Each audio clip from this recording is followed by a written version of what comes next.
Salut à tout le monde, j'espère vous retrouver en pleine santé. Dans cette séance, je vais partager bien sûr avec vous, les étudiants de la première année baccalauréat, un exercice de physique concernant bien sûr l'énergie cinétique et l'énergie mécanique. Donc c'est un exercice très intéressant. Donc c'est à vous de lire bien sûr le sujet convenablement et répondre aux questions posées. Puis après, vous allez comparer vos réponses avec les miennes. Donc on considère ici un solide, le voilà, un jouet constitué d'un petit véhicule, le voilà comme vous le voyez, assimilable à un point matériel de masse M de 100 grammes, pouvant glisser sur un rail dont le profil est représenté ci-contre. Les hauteurs au-dessus du sol sont HA, HE sont égales, et vous avez HC, vous avez HD. Donc les véhicules est abandonné sans vitesse initiale. Donc c'est une chose très intéressante, il faut bien la mentionner. Donc première question, calculer l'énergie mécanique du véhicule en A. En A. On choisit le solde comme état de référence pour l'énergie potentielle de pesanteur. Alors là, je vais répondre à chaque question. Donc la première question qui concerne l'énergie mécanique, vous savez que l'énergie mécanique c'est quoi? Donc l'énergie mécanique, c'est en un point quelconque A, c'est l'énergie cinétique plus l'énergie potentielle. Alors pour calculer l'énergie potentielle, vous savez, il faut choisir un état de référence. C'est-à-dire, comme l'état de référence était choisi au point B, bien sûr, comme sol, c'est-à-dire que l'énergie potentielle au point B, qui n'est autre que mg zb plus une constante, égale à 0. Comme zb égale à 0, ça veut dire que la constante est bien égale à 0. D'où l'énergie mécanique en A, c'est-à-dire c'est l'énergie cinétique qui n'est autre que 1 demi mva au carré, plus l'énergie potentielle, c'est-à-dire mgza, puisque l'énergie cinétique égale à 0, puisque la vitesse égale à 0, donc il reste l'énergie mécanique en A, n'est autre que mg ha. Voilà, donc il suffit de faire l'application numérique. Donc l'énergie mécanique en A, c'est 0,2 fois 10 fois 0,52, soit disant 1,04 en joules. Voilà la réponse à cette première question. Deuxième question, on suppose les frottements sont négligeables. Déterminer les valeurs des vitesses des véhicules en B, C et en E et E. Alors là, bien sûr, vous allez chercher l'énergie et la vitesse en A en appliquant bien sûr le théorème de l'énergie cinétique. Qu'est-ce qu'il dit ce théorème-là? Il vous dit que la variation de l'énergie cinétique entre deux points ou bien entre deux instants, soit disons A vers B, qui n'est autre que la vitesse finale, l'énergie cinétique finale, c'est-à-dire 1 demi m vb au carré moins 1 demi m va au carré. Ça, c'est le travail de toutes les forces qui s'appliquent entre A et B, c'est-à-dire il y a les forces A, la force, il y a le poids seulement, puisque les forces de forcement sont négligées. Alors le travail de poids n'est autre que mgza moins zb, c'est-à-dire ha. D'où, puisque la vitesse en A égale à 0, donc on aura 1 demi m vb au carré, c'est mgha. C'est-à-dire que vb n'est autre que, puisque ça, donc vb au carré, on va diviser, simplifier par b, donc il reste 2gha sur 2g, voilà, 2gha, oui, c'est bien ça. Donc c'est ça la vitesse en racine carrée. Donc vous allez faire l'application, bien sûr, numérique. Ou bien vous laissez cette énergie mécanique en A. On a dit que l'énergie mécanique en A est égale à l'énergie cinétique en A plus l'énergie potentielle en A. C'est-à-dire que ça, c'est l'énergie. Mais en tout cas, on va faire le calcul. Donc VB, c'est 2 fois G, c'est-à-dire c'est 20 fois HA, que vous avez 0,52, donc 2GHA, et vous allez faire ça en racine.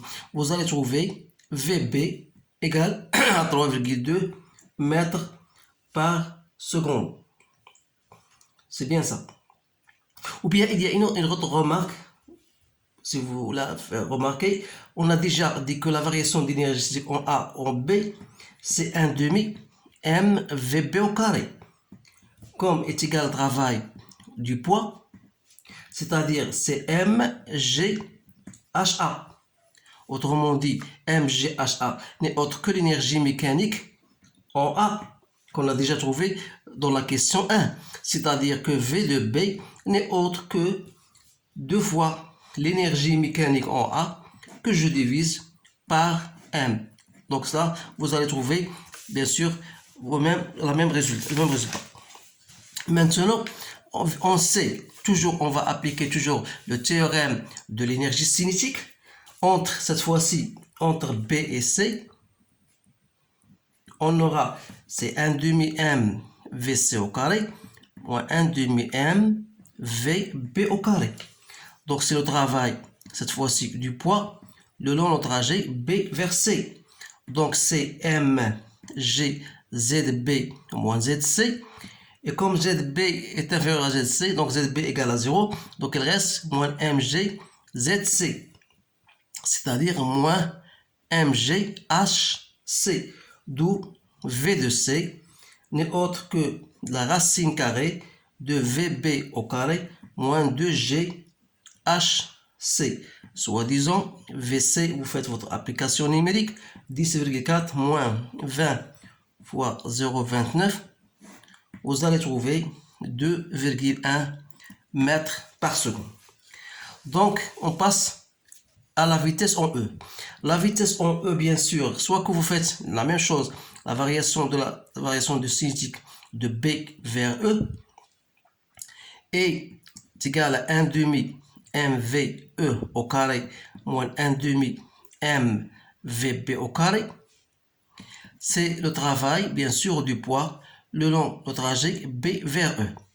Vous allez bien sûr faire votre calcul, vous allez trouver la vitesse en E égale à 0 parce que le solide va sûrement, bien sûr, s'arrêter au point E. Donc, faites votre calcul. Maintenant, en réalité, les frottements s'exercent sur le véhicule lorsqu'il se déplace dans la boucle BCB. C'est-à-dire, ici, on a force de frottement. Alors là, on a négligé les forces de frottement. Donc, les forces de frottement seulement dans la boucle.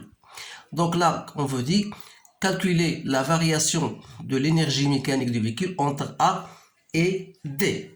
Donc, la variation de l'énergie mécanique de A vers D n'est autre que l'énergie mécanique en D moins l'énergie mécanique en A. C'est-à-dire, vous allez faire, si vous voulez même aller plus doucement, l'énergie mécanique, c'est l'énergie cinétique plus l'énergie potentielle. Ça, c'est l'énergie, je vais le mettre pour bien comprendre, pour que vous compreniez bien sûr. C'est l'énergie cinétique en D plus l'énergie cinétique, l'énergie potentielle en D moins l'énergie cinétique en A, l'énergie cinétique potentielle en A. Donc, l'énergie cinétique en D moins l'énergie, ça veut dire que c'est la variation de l'énergie cinétique de A vers D, plus la variation de l'énergie potentielle de A vers D. Alors là, vous allez trouver la variation de l'énergie cinétique, puisque l'énergie cinétique en D égale à 0, puisqu'elle va s'arrêter, bien sûr, elle s'arrête au point D. Donc, ça veut dire que l'énergie cinétique en D égale à 0. Donc, l'énergie cinétique en A égale à 0. Donc, ça veut dire que la variation cinétique ici égale à 0. Donc, il reste là seulement la variation de l'énergie potentielle qui est égale à mg HD moins HA. C'est bien ça, oui. Donc, vous faites votre calcul, c'est 0,2 fois 10 fois 0,4 moins 0,52. Donc, vous allez trouver que la variation de cette énergie mécanique de A vers D n'est autre que moins 0,24 joules. Voilà. l'application numérique. Autre chose à savoir que cette variation de l'énergie mécanique de A vers D n'est autre que cette MGHD moins HA, c'est le travail de force de frottement. Donc ça c'est déjà montré en cours, la variation de l'énergie mécanique reste toujours le travail des forces de frottement. Donc travail de force de frottement c'est quoi? C'est moins F, comme la boucle, bien sûr la force de frottement elle est collinière au déplacement au trajet et de signe contraire. Donc le travail de force de frottement de B vers C, puis de C vers B. Donc la force ou bien le trajet c'est une boucle. Donc c'est le périmètre. Donc c'est moins F, BC, c'est-à-dire le périmètre de cette boucle. Et vous savez que le périmètre c'est pi fois le diamètre qui n'est autre que HC. De cette relation, je peux tirer la force de frottement. F, donc c'est la variation de l'énergie mécanique de A vers D que je divise par pi, bien sûr divisé par pi HC. Voilà, avec un signe moins, donc vous allez trouver 0,24 que je divise par 3,14 fois 0,29, donc c'est 0,26 newtons. Donc il nous reste seulement donc la quatrième question. Quelle doit être alors la vitesse minimale du véhicule pour que A puisse atteindre le point E? Alors s'il atteint le point E, ça veut dire que sa vitesse en E égale à 0. Alors là, qu'est-ce qu'on va faire? Toujours on va appliquer le théorème de l'énergie cinétique. Travail de l'énergie cinétique de A vers E qui n'est autre que 1 demi m l'énergie cinétique finale moins l'énergie cinétique initiale. Alors là, cette variation d'énergie cinétique, c'est le travail de quoi? Le travail de toutes les forces qui s'appliquent de A vers E. C'est-à-dire le travail du poids de A vers E, puis le travail de la force de frottement qui se fait uniquement dans la boucle BCB. Alors le travail du poids, c'est le travail du poids de A vers E, c'est-à-dire ce travail de A vers B, puis le travail du poids du BC, puis le travail du poids le long trajet CB, puis le travail du poids le long trajet BE, plus le travail de force de frottement lors du déplacement dans la boucle BCB. Alors là, bien sûr, le travail du poids de A vers B, c'est MGHA, plus le travail de B vers C, donc de B vers C, puis de C vers B, ça, elle va s'annuler puisque le travail de B vers C est le contraire du travail de C vers B, avec un signe moins, donc ils vont s'annuler. Donc il reste le travail de B vers E, qui n'est autre que moins MGHE. Il reste le travail de la force de frottement le long du trajet de boucle, dans la boucle BCB. Alors là, puisque HA égale à HE, donc ils vont s'annuler. Donc il reste seulement le travail de la force de frottement de long la boucle BCB. Et par suite, on aura moins 1 demi MVA carré, puisque VE égale à 0, égale le travail. Ça, on a déjà calculé le travail de la force de frottement, c'est la variation de l'énergie mécanique de A vers D. C'est-à-dire que V de A n'est autre que 2 fois la variation de l'énergie mécanique de A vers D avec un signe moins que je divise par M en racine carrée. Donc vous faites votre application numérique. J'ai trouvé donc 2 fois 0,24 que je divise par 0,2, j'ai trouvé à peu près 1,55 mètres par seconde. Donc ça, c'est la vitesse que doit prendre, c'est la vitesse minimale que doit prendre le solide A, ou bien le mobile A, ou bien le jouet, pour qu'il puisse atteindre le point E. Donc voilà la terminaison.